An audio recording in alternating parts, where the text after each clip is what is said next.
რას დავდივით, იმაზე რაც ვაკეთებ და იმაზე მოკლედ დროში. შეიძლება მართლაც ევროპაც გავავოცოთ. Поздравляю весь личный состав. კარგი მანევრია ძალიან. იაპონიაში გადაცემდა.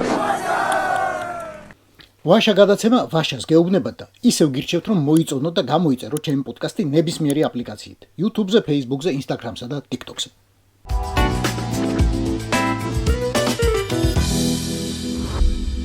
ძალიან ბევრი საყურადღებო ამბავია ბორიასტანსა და მის გარშემო, მაგრამ ამ ერთს ვერანაირად ვერ ავავლი გვერდს. 2 წელი შესრულდა თამაზ გინტურის მკვლელობიდან. 2 წელი. პირველივე წუთიდან ვიცით რომ ეს არა ვიღაც დაუსახელებელმა ბანდიტმა სეპარატისტებმა გააკეთეს, არამედ რუსებმა. არც ოს საუჭედავს ეგ ტაძარი. ისიც ისევე დადიოდა სალოცავად როგორც ქართველი. ტაძარი აჭედა რუსმა. თამაზ გინტურსაც რუსმა ესროლა.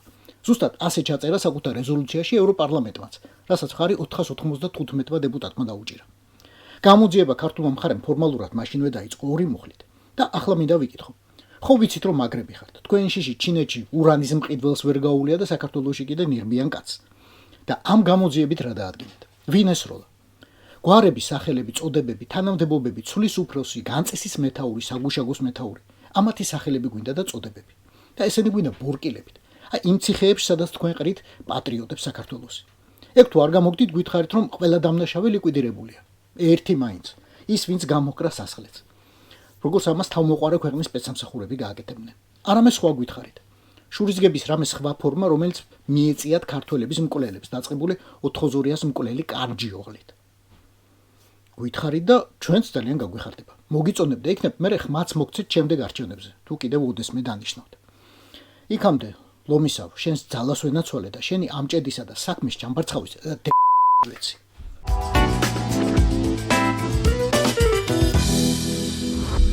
რაკნას ბორიამ ძველი კაცია, მარშიროკები და პარადები ენატრება დიდი ოქტომბრის სოციალისტური რევოლუციის წლისთავის აღნიშვნა. და ახლა მიილოცა 100 წლისთავი ამ რევოლუციის. ოპოზიციის ლიდერებს, ვინც ციხეში ყავს და არ ყავს, ისეთი ბრალდებები შეტენა ბერიასა და ანდროპოლს რომ შეშურდებოდათ.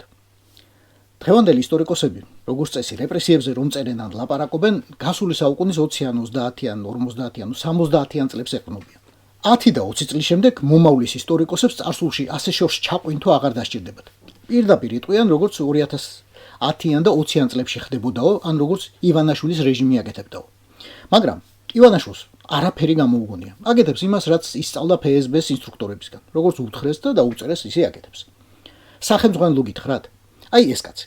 2014 წელს ყურადღება. მის წინააღმდეგ ნაკლებად მძიმე მუხლი ამოქმედეს და 3 წელიწადნახევარი პირობითად მიუსაჯეს. ვითომ თაღლითობისთვის.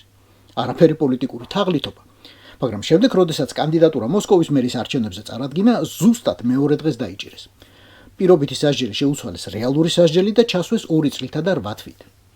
2022 წელს თაღლითობისა და მოსამართლის შეურაცხყოფისთვის 9 წელი მისცეს. 2023-ში კი უკვე 19 წელი ექსტრემისტული თანამეგობრობის შექმნისთვის. მაგრამ რეჟიმმა მთავარი ოპოზიციონერი ვერც გისოსებს მიღმა აიტანა და 2024 წელს მოკლა. ახლა უკვე დადასტურებულია, რომ ალექსეი ნავალნი მოწამლეს. ორჯერ მოწამლეს ვლადიმერ კარამურზაც. 2022 წელს დაიჭირეს და 25 წელი მიარჩეს. რისთვის? არასასურველ უცხოურ ორგანიზაციებთან თანამშრომლობისა და რუსეთზე ცილის მწარმოებელი ინფორმაციის გადაცემისთვის. რის შედეგადაც დასავლეთმა დაასანქცია პუტინის რეჟიმის ბევრი წარმომადგენელი. სხვათა შორის მოსამართლე, რომელმაც განაჩენს ხელი მოაწერა, სწორედ კარამურზას აქტიურობის შედეგად გახდა მაგნიცკის სიის წევრი. ამიტომ მაქსიმალური მიუსაჯა. და რამე ხო არ გეცნობათ ახლა? გარდა აღნიშნულისა, ელენე ხოშტარია, ზურაბ გირჩი ჯაფარიძე და გიორგი ვაშაძე ინფორმაციას და დოკუმენტურ მასალას, მათ შორის საჯარო სამსახურში დასაქმებულ პირთა სიებს პერიოდულად სანქციების დასაწესებლად აწვდიდნენ უცხო სახელმწიფოების წარმომადგენლებს.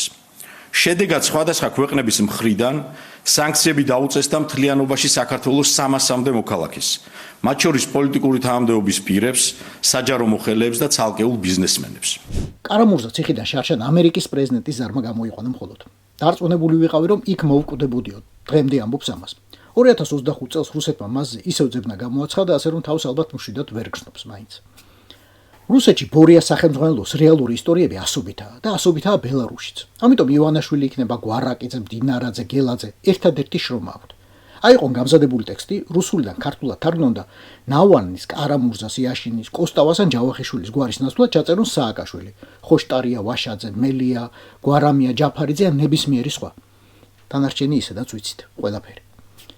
არა, მაგის გარეშეც ვიცით. მათ შორის ისიც ვიცით, რომ მილიონობით ადამიანის სისხლსა და ძვლებზე სტალინის აშენებულმა და რეალურად იდეოლოგიაზე დამყარებულმა იმპერიამ ვერ გაძლო და ამ ბიუჯეტი პარია კინტოებს რისი იმედი აქვთ პინგვინმა იცის მხოლოდ.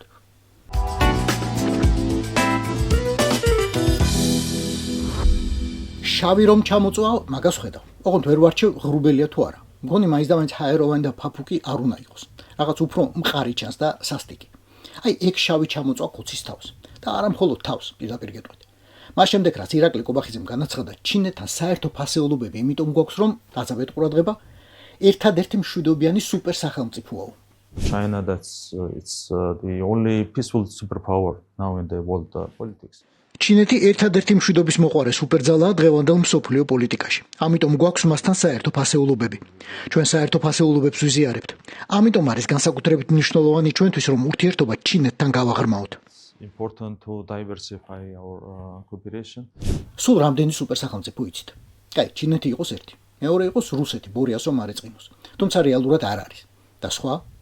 რა ვიცი, მე კიდევ მახსენდება ერთი და მგონი პირველი ის უნდა ახსენო, როცა ზოგადად სუპერსახელმწიფოებზე ლაპარაკობ ყოველთვის. შეგაპუწულო, კაცი არ იღლება სულ იმას ლაპარაკობს, ამდენი ომი გავაჩერე, ამდენი სახელმწიფო შევარიგე, ამდენი ადამიანი გადავარჩინე, ნობელის მშვიდობის პრემიაც კი მეკუთვნის და სხვა ყველაფერი ცოდა. შენ ახლა რას ეუბნები, მშვიდობიანი არ ხარო, ომი გინდაო? და მაგას პირში ეტყვი? მე ახლა ავდგები და ვიზამ იმას, რისთვისაც პროჭორვილელები დღეს დიდი ხნით უპირებენ ციხეში გამოკეტას ოპოზიციის ყველა ლიდერს. ამ ვიდეოს ჩავწერ მეხსიერების ბარათზე. ჩავდებ კონვერტში და გავგზავნი პოსტით პირდაპირ თეთრ სახლში. 1600.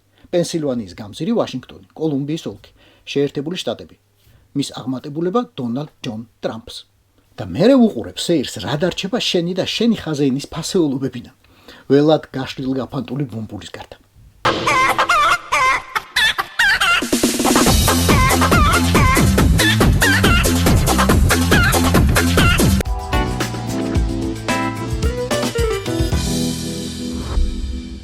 ბევრი რამ ელოდება ამერიკაში ეგრეთ წოდებული შატდაუნის შეწყვეტას და მთავრობის ფუნქციონირების სრულ აღდგენას.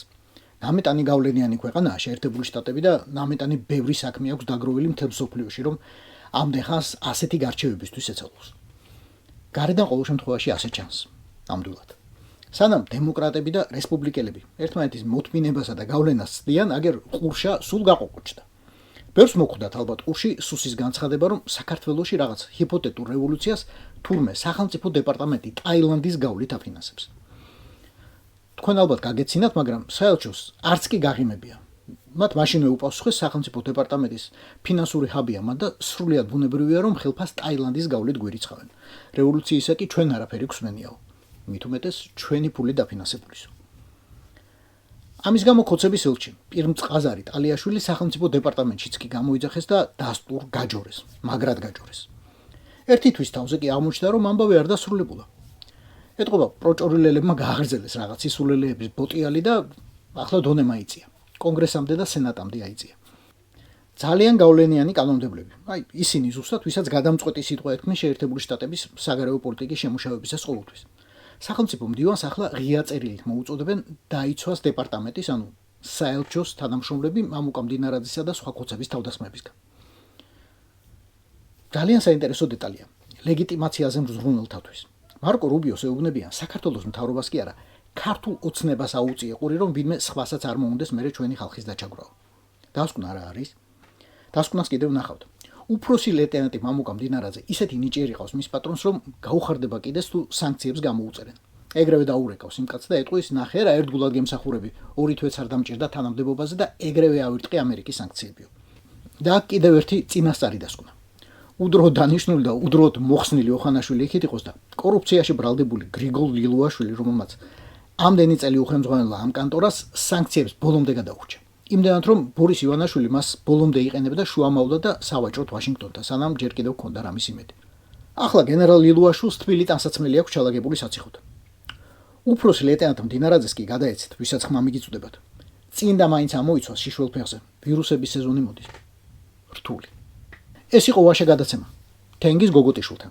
გვიყურეთ, მოგვიწონეთ და გამოგვიწერეთ ნებისმიერ პლატფორმაზე: YouTube-ზე, Facebook-ზე, Instagram-სა და TikTok-ზე.